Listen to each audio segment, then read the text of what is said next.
मालूम पड़ता है 3 दिन से आप लोग भोजन नहीं किए हैं, आवाज से तो यही लग रहा है। बोलिए महावीर बजरंगबली महाराज की जय। अब पता चला है कि भारत का शेर गरज रहा है।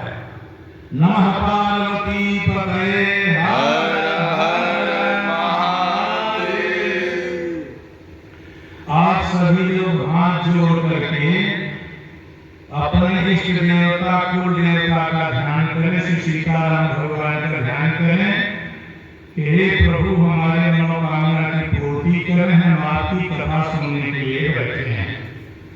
कथा में संपूर्ण मनोकामना की पूर्ति होती है। दक्षहस्ते गदायस्य वामहस्ते च पर्वतः हृदये जानकी रामो तं वन्दे वायुनन्दनं तं वन्दे वायुनन्दनं।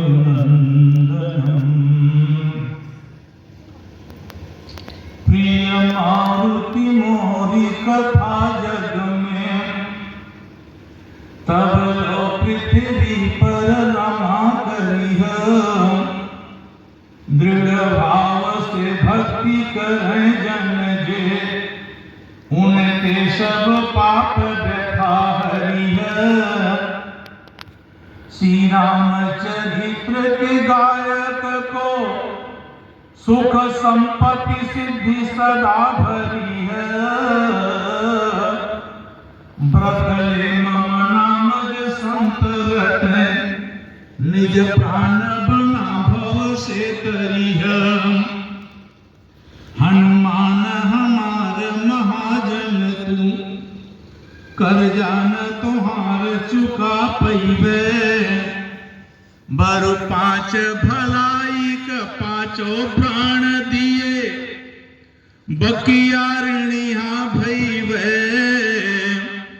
जितना उपकार किया तू बबुआ, अपने देहिया में पचाई जइबे। सुख संपत्ति से भरपूर रह, युग 4 है जपा कइबे। सुख संपत्ति से भरपूर रह, युग 4 है जपा कइबे। श्री हनुमंत का नाम लिहे पर, भूत प्रेत कापत टोला। जे महावीर का ध्यान धरेला, सदा उनके घर मंगल होला। आपन जानी निहारल जेके, उ जग में होला बड़ायन मोला। राम सिया सुमित्रा का नंदन, होला प्रसन्न शिवा शिव भोला। राम सिया सुमित्रा का नंदन, होला प्रसन्न शिवा शिव भोला। सब सुखल है तुम्हारी शरणा, तुम रक्षक काहू को डरना। आपन तेज सम्हारो आप, तीनों लोक हाँकते कांपे। जय जय जय हनुमान गोसाई, कृपा करहु गुरुदेव की नाई। श्री गुरु चरण सरोज रज, निज मन मुकुर सुधारी। वरणो रघुबर विमल यशो, जो दायक फल चारि। कोटि कोटि ब्रह्मांड नायक भक्त वत्सल करुणालय वरुणालय करुणा के सिंधु भगवान श्री राघवेंद्र सरकार, त्रिपुर सुंदरी जगत जननी जगदम्बा पराम्बा भगवती श्री जानकी जी, अंजनी नंदन वायु नंदन ज्ञान नामक गण्यम बलवंत श्री संकट मोचन हनुमान जी महाराज, देवादेव चंद्रशेखर भूत भावन भगवान भोलेनाथ जी महाराज, यदुकुल भूषण गोपियों के प्राण वल्लभ राधा के प्राण प्रीतम श्याम सुंदर मुरली मनोहर भक्त वत्सल करुणालय वरुणालय करुणा के सिंधु भगवान श्री कृष्णचंद्र महाराज, पूज्य पात प्रातः स्मरणी कविकुल चूड़ामणि कलि पावना अवतार गोस्वामी तुलसीदास जी महाराज, परमादरणी पूज्य पात उपस्थित संत भगवान विद्वज्जन विप्रजन भगवत कृपा पात्र उपस्थित सज्जन वृंद, श्रद्धा स्वरूपा ममतामयी वात्सल्यमयी करुणामयी माताएं एवं देवियां था बालक वृंद, हमारे परम स्नेही पूज्य पात प्रातः स्मरणीय परम पवित्र प्रतापगढ़ भूमि से पधारे हुए हमारे भैया श्री त्रिपाठी जी और परम स्नेही हमारे भैया श्री जौनपुर से पधारे हुए भैया वेद प्रकाश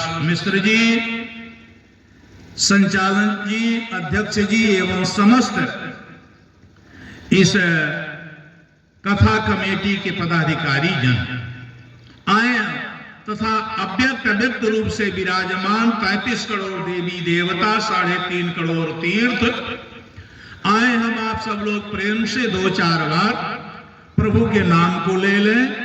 उसके बाद श्री हनुमान जी महाराज जी कृपा के द्वारा कथा के माध्यम से निवेदन करने का प्रयास करूंगा। सभी लोग आनंद में आकर मस्ती में आकर के ताली बजाते हुए कीर्तन करेंगे। सभी लोग बोलेंगे, बस यही तो बोलना है क्या, हरि भजले हरि भजले हरि भजने का मौका है। सभी लोग बोलिए,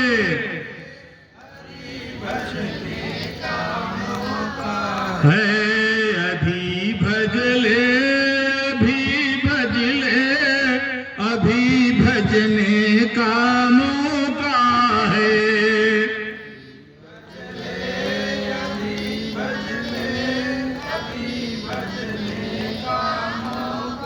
है यहीं भजले यहीं भजले यहीं भजने का मौका है।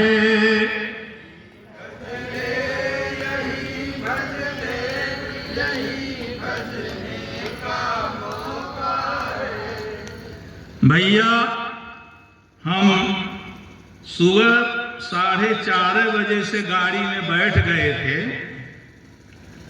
तो हम सोचे कि इस ट्रेन में ही यात्री लोग कम हैं, लेकिन बाद में उस ट्रेन में ज्यादा इतने यात्री हो गए कि यहाँ पर इतना श्रोता भी नहीं है जितना हमारे गाड़ी में यात्री लोग थे। आज कई वर्ष से यहाँ कथा हो रहा 39वां वर्ष है, लेकिन श्रोता की संख्या बहुत कम है। आइए श्री रामचरित मानस की ओर हम लोग चलते हैं, ज्यादा भूमिका न बांधते हुए एक अर्धाली पर हम लोग ध्यान देंगे।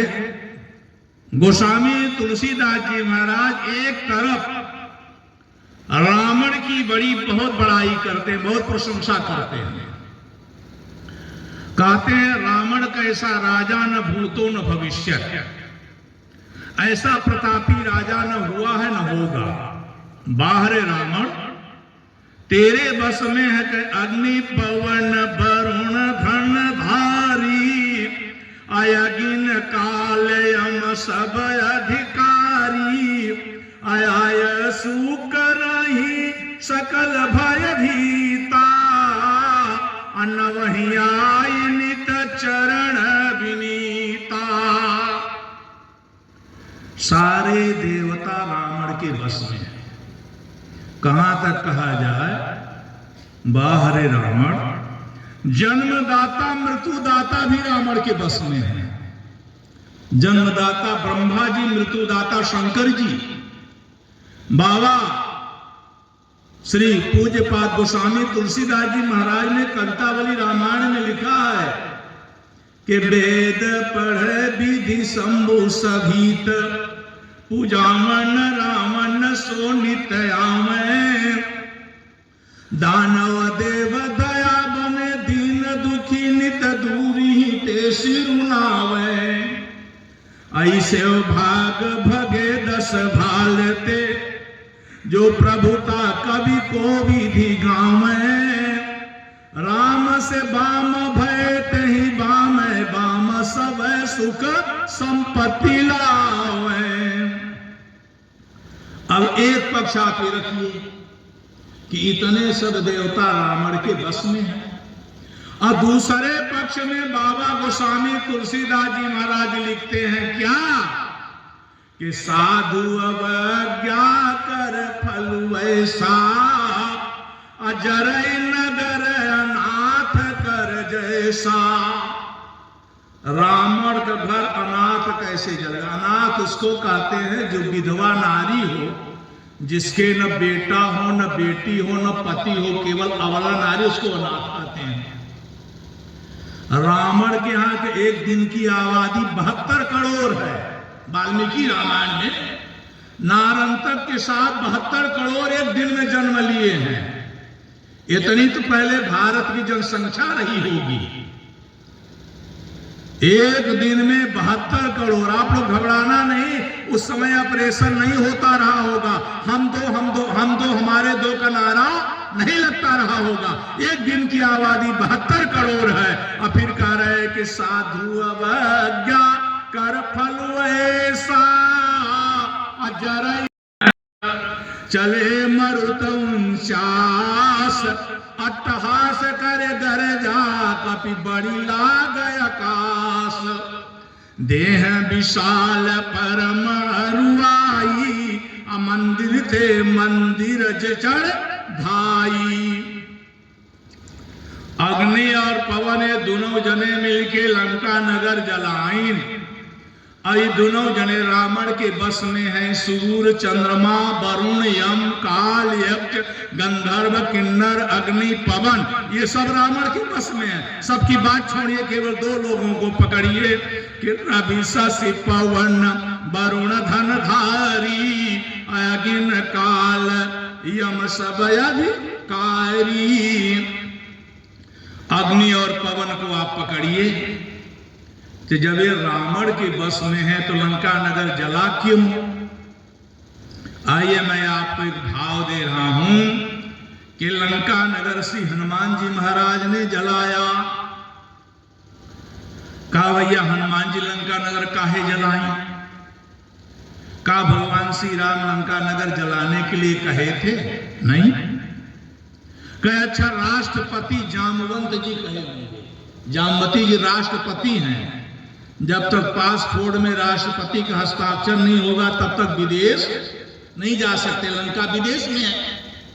तो जामवंत भी नहीं कहा। जामवंत तो इतने कहा, कहरी चपति सुनु हनुमाना, का चुप साधी रहो बलवाना, पवन तनय बल पवन समाना, बुद्धि विवेक विज्ञान निधाना, कवन सुकाज कठिन जग माही, जो नहीं होई तात तुम पाही। जामवंत जी ने भी हनुमान जी को लंका नगर जलाने के लिए नहीं कहा। फिर हनुमान जी महाराज लंका नगर क्यों जलाए? आइए हम लोग इस भाव को विचार करें और चले लंका में प्रवेश करें। आइए लंका में चलें। ये लंका नगर में जो है 3 गुम्बज हैं। एक सुंदर नाम का शिखर है जिसमें अशोक वाटिका बसी हुई है। एक सुवेल नाम का शिखर है, गुम्बज है, जिसमें भगवान श्री राम ने अपना पड़ाव डाला है।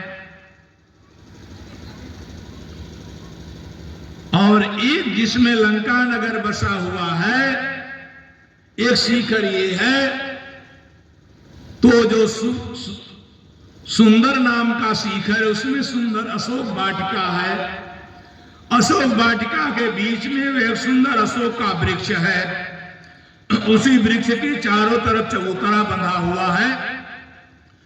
चौतरा में त्रिपुर सुंदरी जगत जननी जगदम्बा पराम्बा भगवती माता सीता जी बैठी हुई हैं।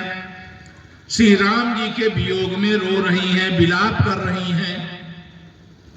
उसी समय रावण आता है। कहते ही अवसर रावण कहाँ आवा, संघ नारी बहु किए बनावा, बहु विधि कल सीत ही समझावा, सामदान भय भेद दिखावा। माता सीता जी को रावण अपने वश में करने के लिए बहुत प्रयास किया, लेकिन सीता जी इसके अधीन नहीं हुई। तो रावण ने एक चुनौती दिया, एक धमकी दिया, 1 महीना के अंदर आप हमारे बस में नहीं होंगी तो मैं आपका सिर चंद्रहास कृपाण से काट दूंगा। वाल्मीकि रामायण आनंद रामायण में 2 महीना की अवधि है, लेकिन रामचरितमानस में 1 महीना की है। रावण इतना कह के चला गया।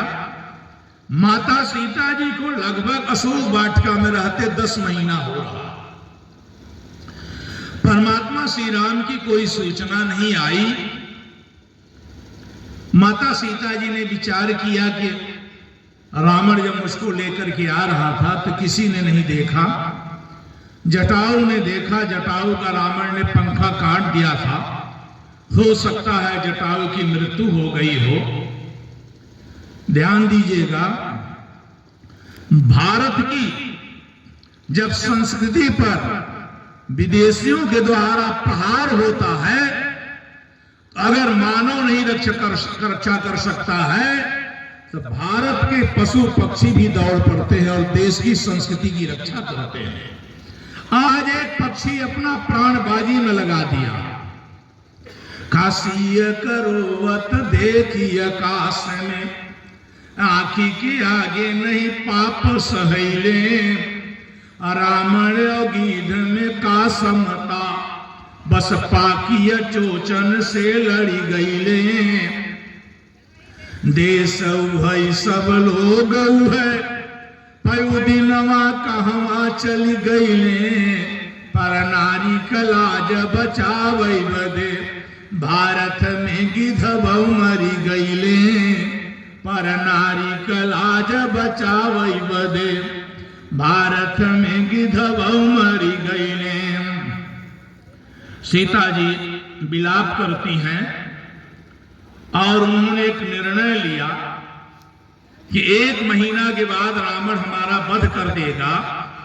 इस पापी रावण के हाथ से न मरकर मैं स्वयं अपनी आत्महत्या क्यों न कर लूं। उसी समय त्रिजटा आ जाती है। त्रिजटा को सीता जी मां मानती हैं और त्रिजटा सीता को पुत्री मानती है। त्रिजटा को देख के माता सीता ने त्रिजटा को हृदय से लगाती हैं और कहती, मां ये बताओ, आज मैं तुमसे एक बात पूछना चाहती हूं, तुम मेरी मां हो कि नहीं हो? त्रिजटा कहे, हाँ पुत्री मैं तेरी मां हूं।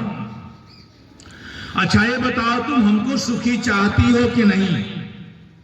त्रिजटा ने कहा, पुत्री अगर मुझको तेरे सुख के लिए प्राण भी देना पड़े तो मैं प्राण भी दे दूंगा, तू सुखी रहे। माता सीता ने कहा, मां तुझको प्राण नहीं देना, तेरे पुत्री सीता को प्राण देना। त्रिजटा ने कहा, मैं कुछ समझ नहीं पाई।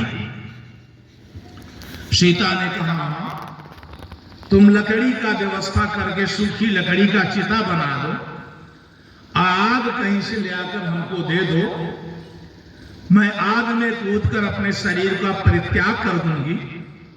अथवा ये माता जो सीता जी हैं ये अग्नि से ही प्रकट हुई हैं, इसलिए अग्नि में मैं वास कर जाऊंगी, जहां से मैं आई वहीं चली जाऊंगी, तुम आग की व्यवस्था कर दो।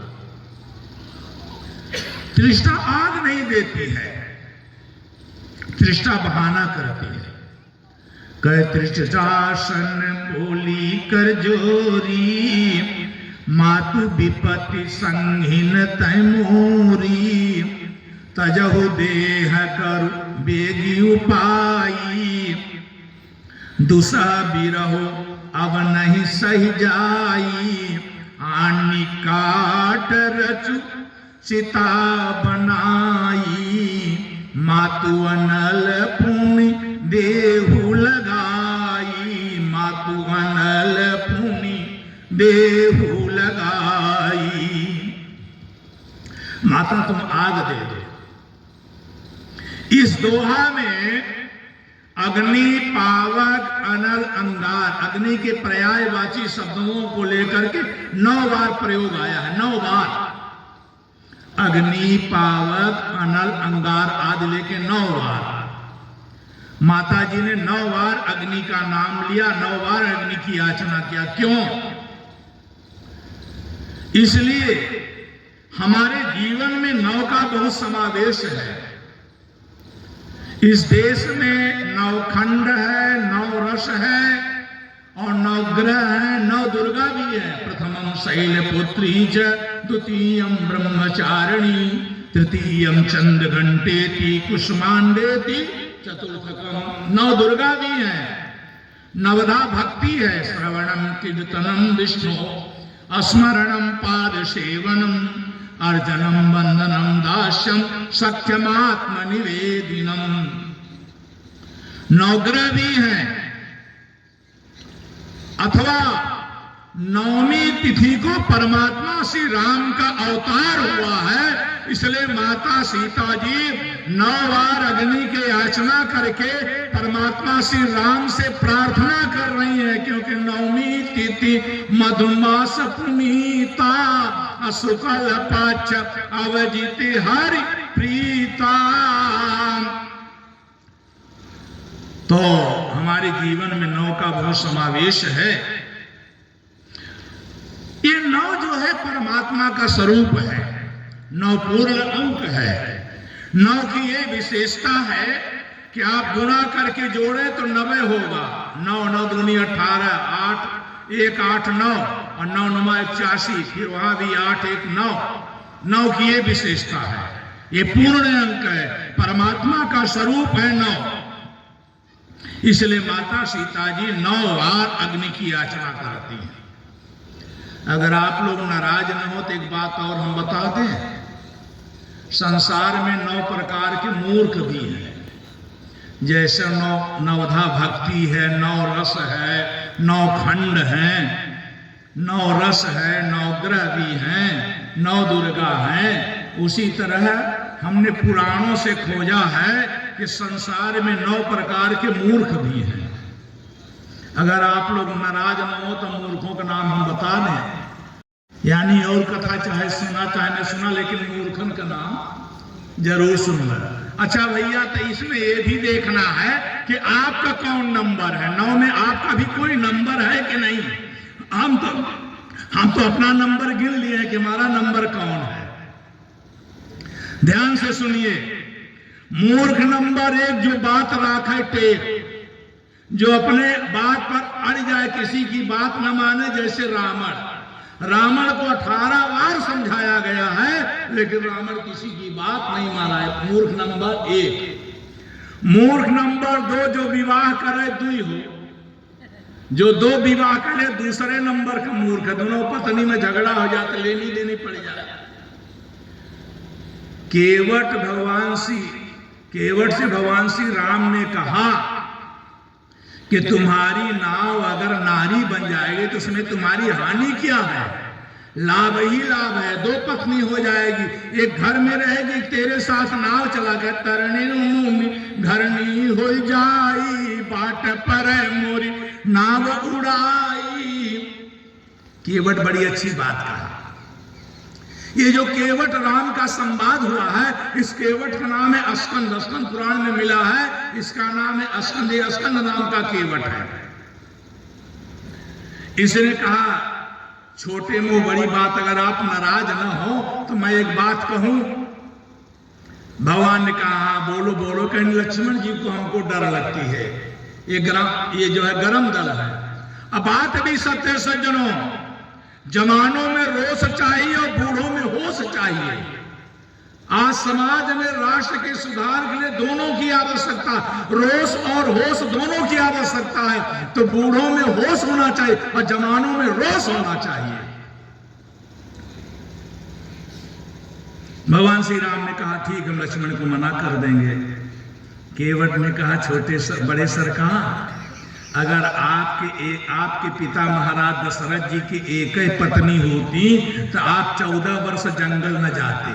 ये 3 पत्नी होने के कारण आपको जंगल घूमना पड़ रहा है। और अगर हमारे भी 2 पत्नी हो जाएंगी तो हमारे भी जो बेटा बट्टू कल्लू मिल्लू रंकू चक्कू डबलू एड जेड जो है आजकल यही तो लोग नाम रखते हैं, इनको भी जंगल जाना पड़ेगा।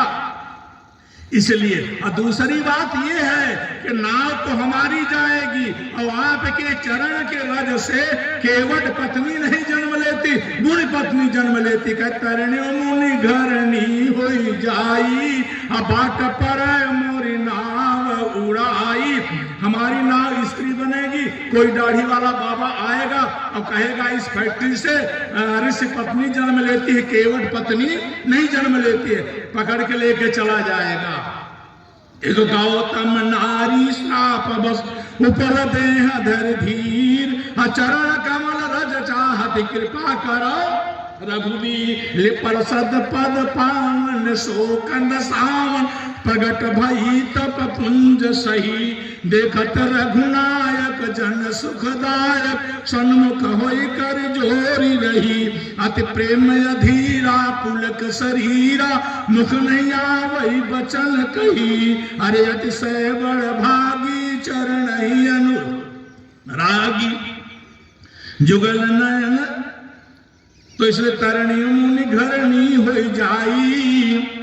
इसलिए मूर्ख नंबर 2 जो विवाह करे 2, मूर्ख नंबर 3 जो बात करे मूछी। 2 लोग बात करते जो बीच में टपक पड़े कूद पड़े, वो तीसरे नंबर पर मूर्ख है। राजा भोज की पत्नी भानुमती दासी से बात कर रही थी और तब तक जो है राजा भोज पहुंच गए। बीच में बोल दे के आइए मूर्खाधिराज, आइए आइए आइए मूर्खाधिराज। मान लीजिए कहीं पर एटम बम रखा है, टाइम बम रखा है और 2 वैज्ञानिक आपस में निष्कर्ष कर रहे हैं कैसे इसको निष्क्रिय किया जाए, आपस में वार्तालाप कर रहे हैं और तब तक तीसरा व्यक्ति पहुंचती बीच में टपक जाए, बोल दे, उनका ध्यान इधर उधर हो गया और बम विस्फोट हो गया, कितने लोगों की हानि होगी। इसलिए मूर्ख नंबर 3 जो बात करे मुछीन। ये चौथा नंबर कहने में हमको डर लग रहा है, क्यों? ये माताओं का पक्ष है। अब माताएं नाराज हो जाएंगी तो भोजन भी नहीं मिलेगा। अब भोजन करने के लिए मैं यहाँ निभापुर में आया हूं। अगर माताएं कहे तो बता दे, नाराज ना होबू, भोजन देबू मैया, कल तुम्हारे नहीं लगी भोग। ठीक है, हम लोग बनारस के हैं, कहते हैं हे भाई, हे बरदा वाले बाबू, हे खप्पर वाली माई, कमा कमा के ले आवा, हम बैठे बैठे खाए। ये बरदा वाले बाबू शंकर जी हो गए, खप्पर वाले माई अन्नपूर्णा जी हो गई। ये बनारस की कहावत है। मूर्ख नंबर 4 जो घरे बसावे सार हो, साला को घरे मत बसाओ, जो कुछ लेना देना हो दे दो। अगर साला घर में आया तो महाभारत चालू हो गया। अगर शकुनी जो है हस्तिनापुर में न गया होता तो महाभारत न होता। मलखान उदल आला के समय मलखान था, मलखान, अगर मलखान न होता तो उदल आला आदि की लड़ाई न होती। और कंस, अगर कंस न होता तो देवकी के 6 पुत्रों का वध न होता। इसलिए याद रखना, मूर्ख नंबर 4 जो घरे बसावे सार, साला को जो कुछ माल पानी है दे दो, लेकिन घर में मत बसाओ। ध्यान देना, ये कथा कोई आत्मरंजन नहीं है, ये कथा कोई मनोरंजन का साधन है। कथा तो आत्मरंजन का साधन है, मनोरंजन के बहुत साधन है। नगर नगर सनेमा, गांव गांव दल दो, घर घर टीवी देखिए, कथा कहां से। अब आपे लोग बोला हम काहे के बोली हो, कथा के लिए तो कहीं स्थान ही नहीं है। ये तो हमारे परम सम्माननीय श्री दिनेश त्रिपाठी जी यहाँ कई वर्ष से आ रहे हैं। हमारे अंदर भेंट 30 साल के बाद हुआ है। 30 साल में लोग जवान हो जाते हैं, जब हम बुढ़ा गए तब उनसे भेंट हुआ है। 30 साल के बाद त्रिपाठी जी से, बड़े अच्छे राष्ट्रीय स्तर के वक्ता हैं। तो मूर्ख नंबर 4 जो घरे बसावे सार, मूर्ख नंबर 5 जो आन के महफिल में देखे नाच, जो दूसरों के यहाँ जाकर नाच देखे, अपनी बड़ाई करे, पैसा हो तो अपने यहाँ बुला के नचाओ ना। मूर्ख नंबर 6 जो हर को हर बात करता, जो झगड़ा भिड़ाता हो, अब पूरा जमुख हो जाए तो पोल खुल जाएगा। मूर्ख नंबर 7 जो ने देखे अपना औकात, कोई भी कार्य करो अपना औकात देख के करो, जितना चादर उतने पैर फैलाओ। मूर्ख नंबर 8 जो झूठे झूठे बनावे ठाक, खादी के कुर्ता पैजामा पहन ले और सबसे कहा हमारे यहाँ प्रधानमंत्री राष्ट्रपति आते हैं, चपरासी के देखे तो सलूट धमके, वो है मूर्ख नंबर 8 जो झूठे बनावे था।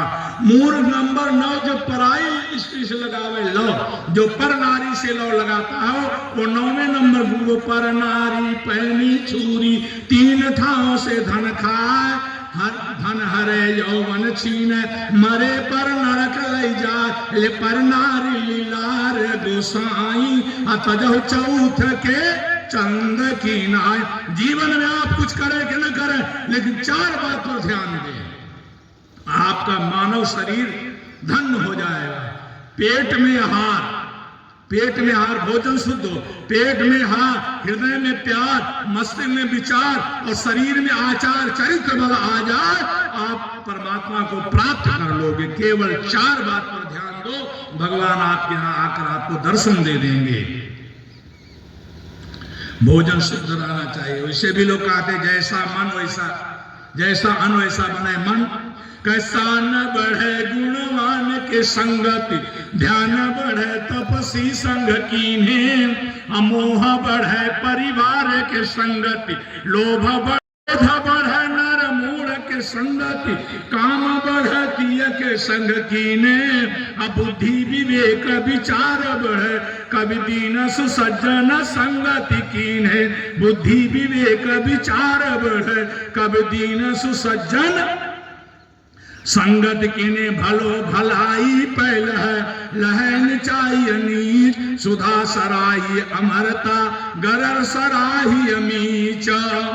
इसलिए 9 प्रकार के मूर्ख भी हैं, और इन्हीं मूर्खों के कल्याण के लिए ही माता दुर्गा जी को 9 रूप धारण करना पड़ा है, कि 9 रूप से मैं एक एक मूर्खों का कल्याण करूं, ताकि ये मेरे धाम में जाएं और मेरे धाम में जाकर मेरे गोद में बैठे। इसलिए माता ने 9 रूप धारण किया है।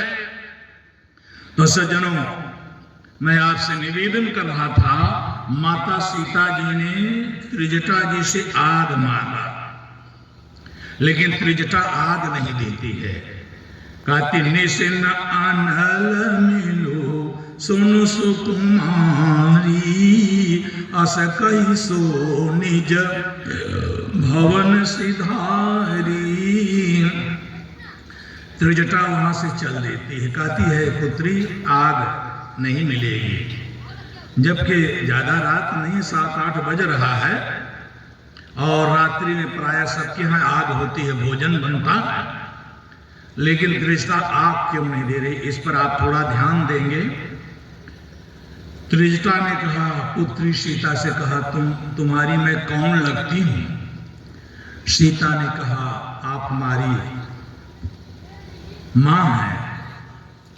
तो त्रिजटा ने कहा कि ये बताओ पुत्री, तुम्हारे भारतवर्ष में आज तक कोई मां अपने बेटा और बेटी को जलने के लिए आग दी है?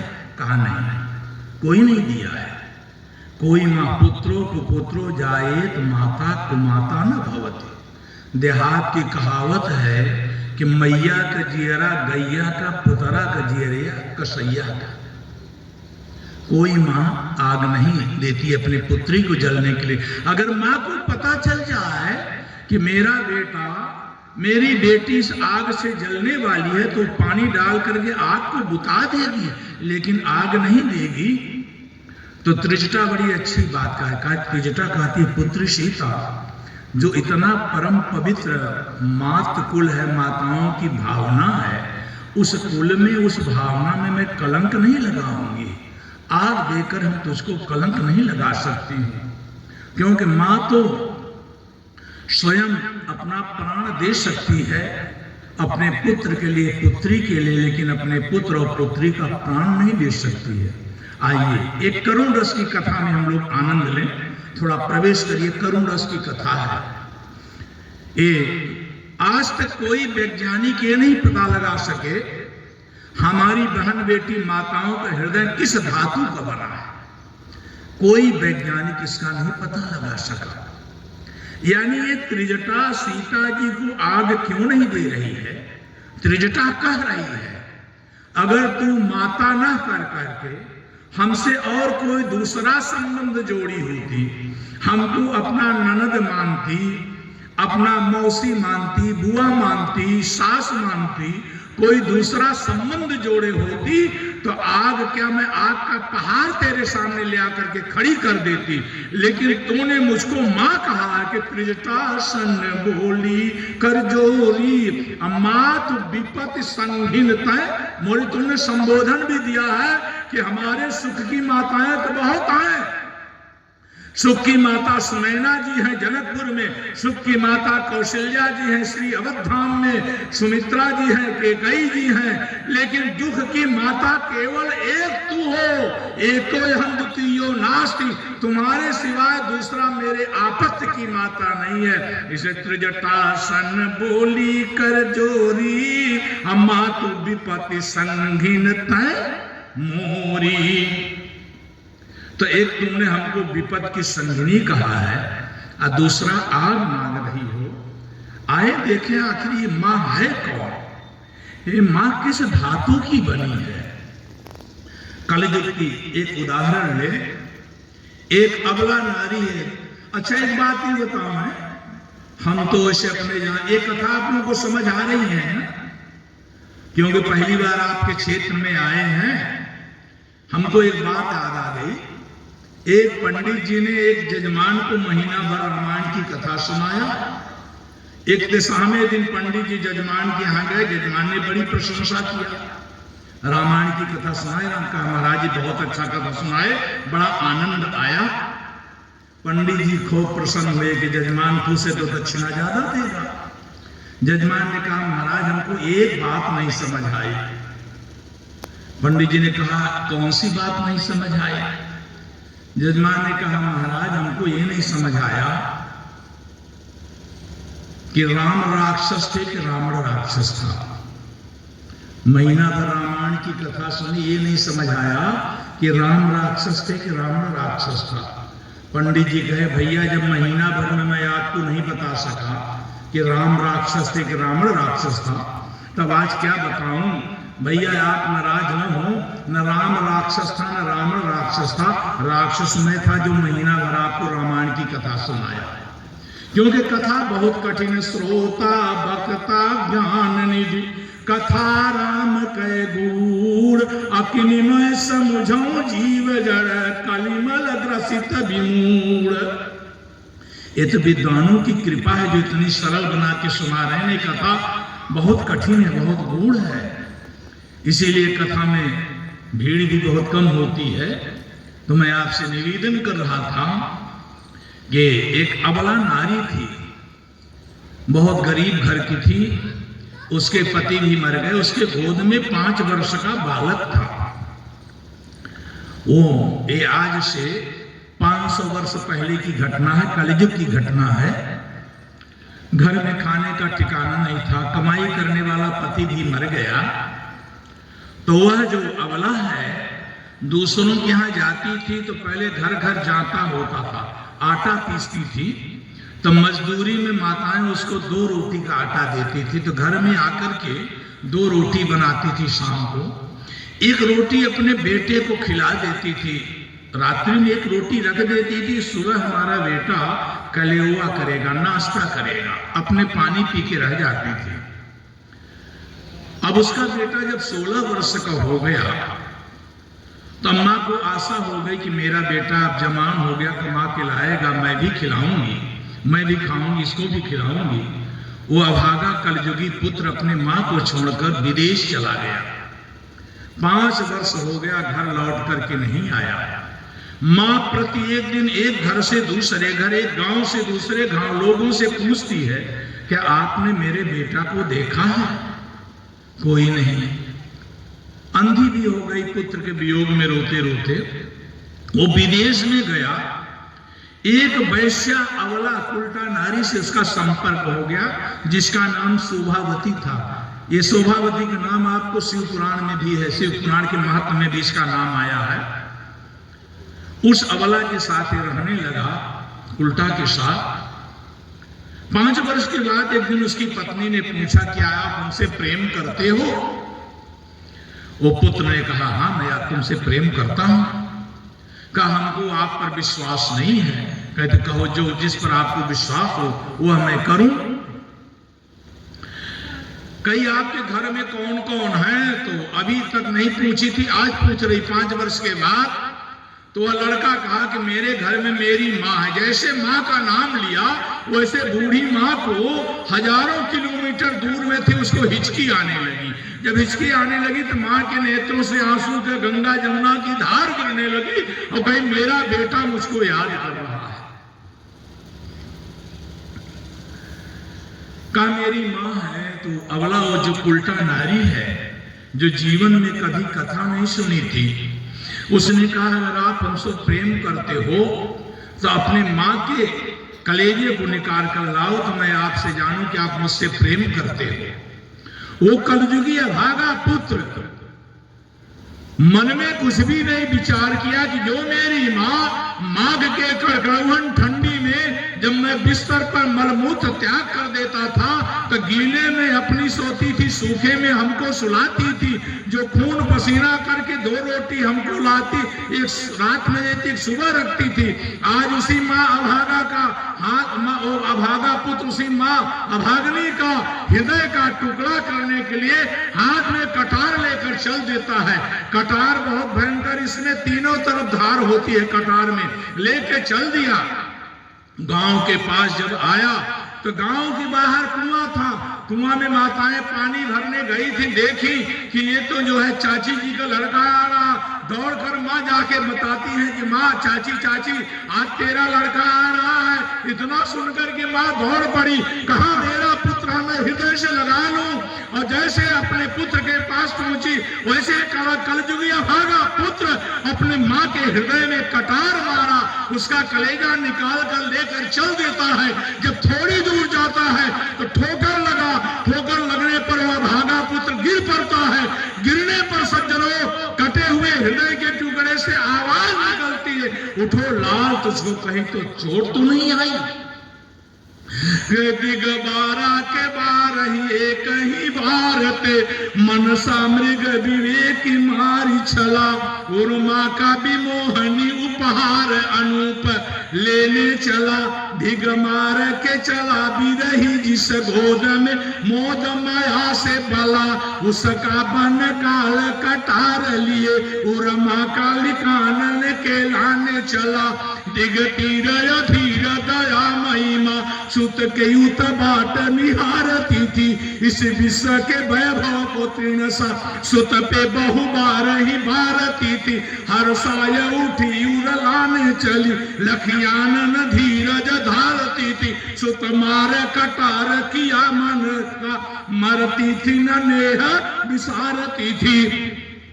मनमानी विमोनी भेट लिए मग कुलदता मोद मनाता चला। पट सोनी बूंद गिराते चला। उपमान था एक विषाद भला। लगे जाई ठोकर मग में गिरो तब हो रवे एक यही निकला। अरे मैं अभागनी का मनाया सकी उठ तोरे चेट तन लगी लला। मैं अभागिनी का मनाया सकी उठ तोरे चोट तन लगी लला।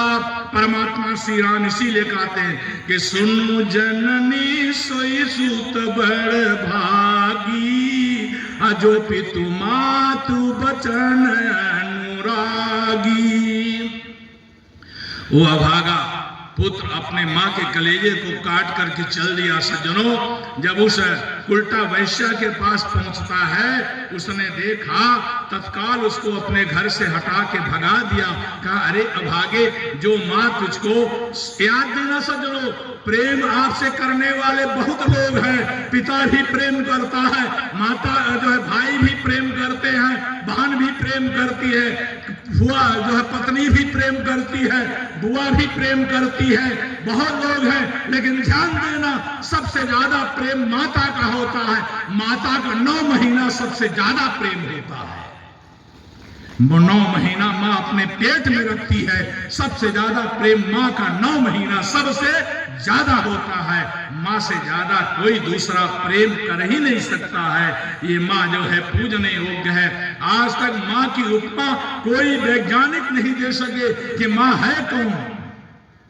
हिमालय से ऊंची है माँ, किंतु पाषाण से कठोर नहीं। सागर से गहरी है माँ, किंतु सागर सी खारी नहीं। सागर सी खारी नहीं।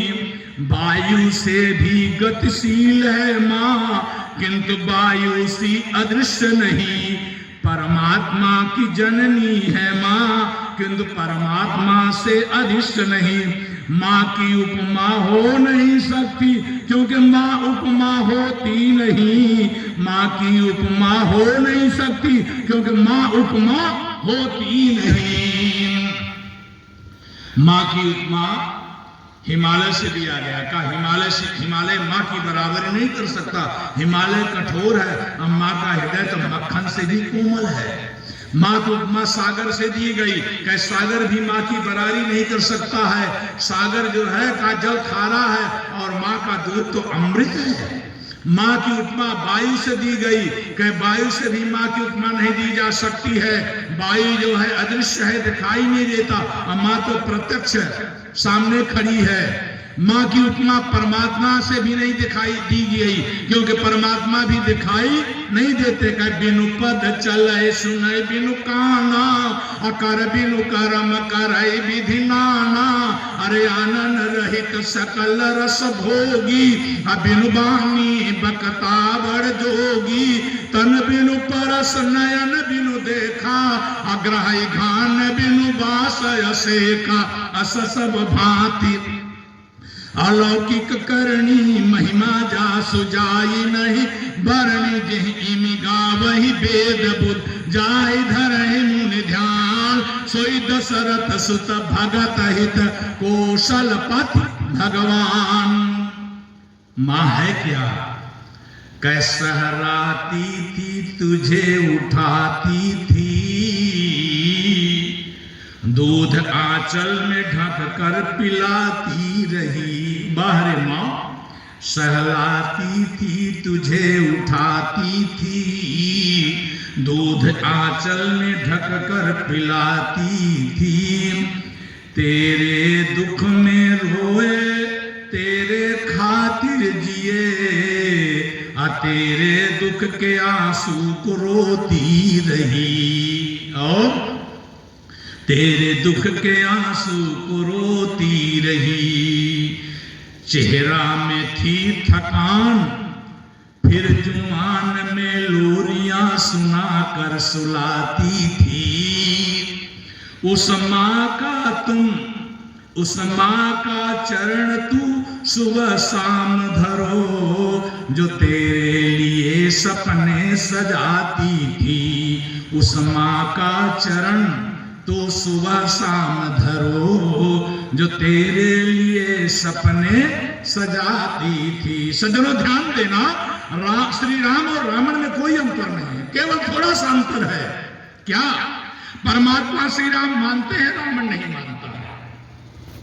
परमात्मा श्री राम क्या मानते हैं? परमात्मा श्री राम यही मानते हैं कि प्रातः काल उठ के रघुनाथा, मातु पिता गुरु नावहि माता।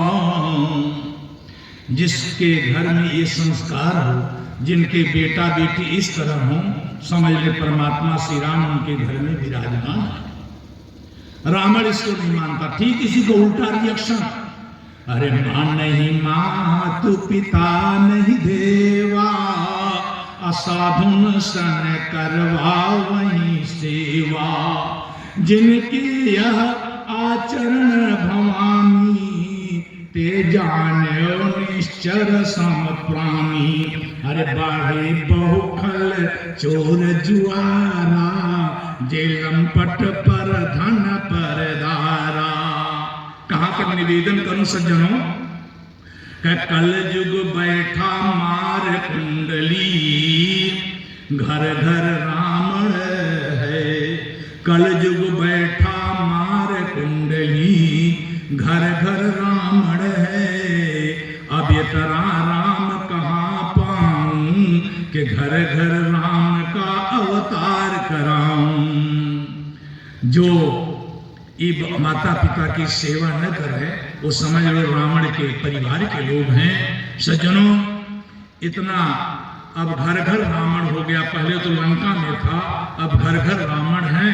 कई घर घर के रावणों का। अच्छा, एक बात और आप लोग ध्यान दिए होंगे, रावण मरता ही नहीं है। काटत बढ़ई शीश समुदायी, जी प्रतिलाभ लोभ अधिकाई। रावण कभी नहीं मरा। कोई आदमी मरता है तो उसका एक ही बार में दाह संस्कार होता है ना। रावण का आज लाखों वर्ष से दाह संस्कार हो रहा। हर एक साल दशहरा को रावण को जलाते कि नहीं जलाते हैं।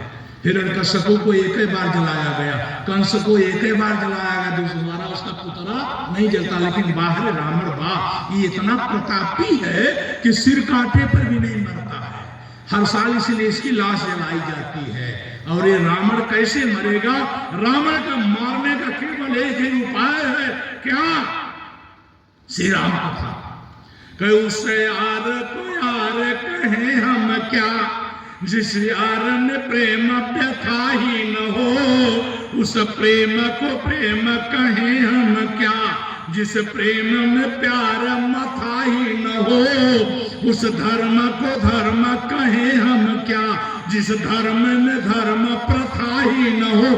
अंतिम कड़ी को ध्यान दीजिएगा, क्या उस धर्म को धर्म कहे हम क्या, जिस धर्म में धर्म प्रथा ही न हो, उस गांव को गांव कहे हम क्या, जिस गांव में राम कथा ही न हो, उस घर को घर कहे हम क्या, जिस घर में राम कथा ही न हो। जहां राम कथा न होती हो, वो गांव गांव नहीं है, वो घर घर नहीं है, वो है क्या? तो भागवत में लिखा गया है।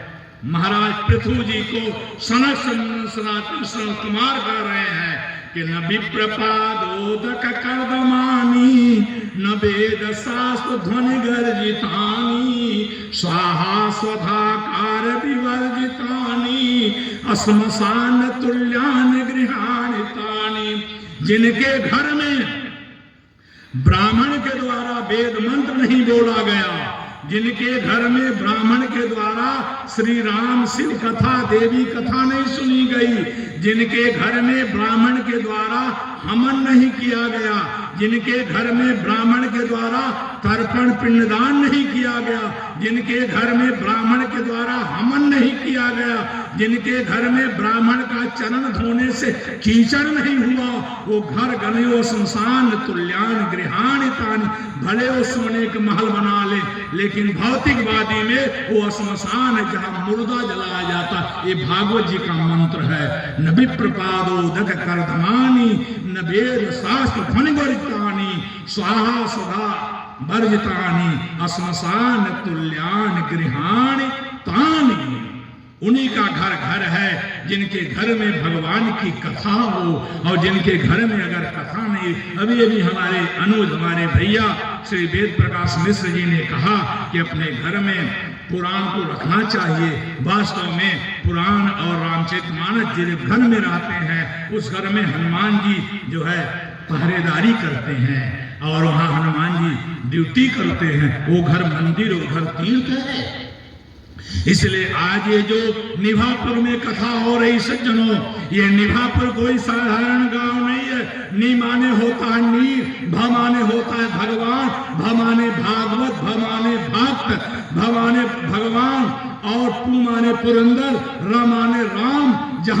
जो है ये वो गांव है निभापुर, जहां पर भगवान श्री विष्णु वैकुंठनाथ भगवान श्री नारायण शयन करते हैं। ये जो है नी माने जल नील हो गया, अभा माने भगवान नारायण क्षीर सागर जल में ही शयन करते हैं। इसलिए जिस गांव में, जिस घर में भगवान नारायण विश्राम करते हैं, शयन करते हैं, अगर वहां कथा नहीं होगी तो क्या लंका में कथा होगी?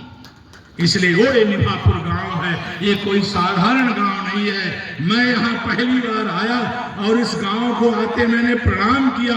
हमको ऐसा लगा कि मैं यहाँ साक्षात वृंदावन में आया हूँ, साक्षात अयोध्या में आया हूँ, साक्षात काशीपुरी में आया हूँ। हमको ऐसा आभास हुआ। हमारे भैया जो है मनोज जी के, मैं मनोज तिवारी जी के घर में जब मैं आया तो मैं उनसे यही शब्द कहा, आप पूछिएगा, मैं कोई चापलूसी और बनावट ही नहीं कर रहा। हम कह रहा हूं आपका घर, आपका गांव हमको महातीर्थ लग रहा है। आज मैं 78 वर्ष का हो गया हूँ। 1947 में हमारा जन्म हुआ है। 78 वर्ष का मैं वृद्ध, आज मुझको 78 वर्ष का ये फल मिला है जो निभापुर में, वो भी वेद प्रकाश, जिन्होंने वेद का प्रकाश किया है। अगर वेद प्रकाश नहीं बुलाएगा दूसरा कौन बुलाएगा? और जिसका प्रमाण जो है स्वयं दिनेश त्रिपाठी, दिनेश माने सूर्य, तारा के कुछ ऐसी वस्तुएं छिपाने से नहीं छिपती हैं। सूर्य का नाम दिनेश है कि तारा के ज्योति में छंद छिपे नहीं, सूरज छिपे नहीं, बादल छाए, अरण चढ़े रजपूत छिपे नहीं, दाता छिपे नहीं, याचक आए, दाता छिपे नहीं, याचक आए, अचंचल नारी के नैन छिपे नहीं, प्रीत दिखाए, गंग कहे सुन साहेब अकबर, कर्म छिपे न भभूति रमाए। ये छिपाने पर भी नहीं छिप सकते हैं सज्जनों। ये आपका महातीर्थ हो गया है। सारे पुराण का सार तत्व है, भगवान श्री मुख की वाणी है कि जहां मेरी कथा होती है वहां सारे तीर्थ आकर के निवास करते हैं। सज्जनों, आज का जो समय दिया गया था वो पूर्ण हो गया है। बस यही झांकी रखिएगा, आगे चर्चा कल करेंगे। ध्यान दीजिएगा, 3 होता है, बानगी, मस्तानगी, रमानगी। तो आज की कथा बानगी रहेगी और कल की कथा होगी मस्तानगी और परसों रमानगी। तो है ये भैया, 3 होता, बानगी, मस्तानगी और रमानगी। तो बस यही ध्यान दीजिएगा। त्रिजटा को माता सीता जी ने मां कहा, इसलिए आग नहीं दिया कह निशन अनल मिल सुनु सुकुमारी, अयस कही सो निज भवन सिधारी। और जब त्रिजटा जी अपने घर में चली गई तो हम भी जो है अपने निवास स्थान में जाएंगे। लेकिन भैया जी ने इसकी कथा सुनने के बाद बड़े मस्ती आनंद से आप सबके कल्याण के लिए भगवान से यही प्रार्थना है, क्योंकि हरिवंश पुराण का पहला श्लोक है, व्यासाय विष्णु रूपाय। ये हरिवंश पुराण का पहला श्लोक है कि व्यास जो है भगवान विष्णु का स्वरूप होता है। भगवान विष्णु ही व्यास है और व्यास ही विष्णु है। इसलिए ये पद में होने के कारण आप सबके कल्याण के लिए मैं यही प्रार्थना करूंगा कि जही विधि सुखी हो ही पुर लोगा, करहि कृपा निधि सोई संयोगा। सर्वे भवन्तु सुखिनः, सर्वे सन्तु निरामया, सर्वे भद्राणि पश्यन्तु मा कश्चित् दुःख भाग भवेत्। पूर्णमदः पूर्णमिदं पूर्णात् पूर्णमुदच्यते, पूर्णस्य पूर्णमादाय पूर्णमेवावशिष्यते। एक बार प्रेम से सभी लोग बोलिए, क्या बस यही? हरि भजले, हरि भजले, हरि भजले का मौका है। जय हो। हरि भजने का मौका है। अभी भजले, अभी भजले, अभी भजने का मौका है। अभी भजले, अभी भजले, अभी भजने का मौका है। यही भजले, यही भजले, यही भजने का मौका है। भजले, यही भजले, यही भजने का मौका है। नमः पार्वती पतये हर हर। महादेव। बाबू फिर मिलेंगे। बसों के पीछे लिखा रहता फिर